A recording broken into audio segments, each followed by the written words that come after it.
Hello everyone, চলে এসেছি আবার একটা নতুন মিনি ব্লগ নিয়ে। আজকে আমাদের বিবিবি ট্রেনিংয়ের লাস্ট ডে ছিল, তো আজকে আমাদের লাঞ্চে ছিল চিকেন থালি। মেনুতে ছিল ভাত, ডাল, আলু ভাজা আর চিকেন, আর শেষ পাতে ছিল আমড়ার চাটনি। তো এই ডালের প্যাকেটটা আমি কিছুতেই শিখতে পারছিলাম না। অনেক মারামারি করার পর ফাইনালি আমি পেরেছি খুলতে, এবং ডালের সাথে লেবু দিয়ে মেখে আলু ভাজা দিয়ে খেয়ে নিলাম। খিদের পেটে ভালোই লাগছিল খেতে। তারপরে ছিল একটা মিক্সড তরকারি, যাতে আলু, পটল, কাবুলি চানা দেয়া ছিল এবং মটরশুঁটিও ছিল। তরকারিটা খারাপ ছিল না, ভালোই ছিল খেতে।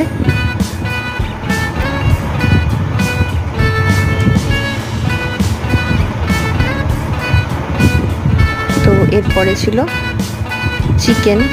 তো আমি এক হাতে ফোন ধরে এক হাতে কিছুতেই সেট করতে পারছিলাম না, তো একজনকে বললাম হেল্প করতে। আমি 3 পিস চিকেন ছিল এবং একটা লেগ পিসও ছিল আমার। আর শেষ পাতে ছিল আমড়ার চাটনি। বেশ ভালোই খাওয়া দাওয়া হলো।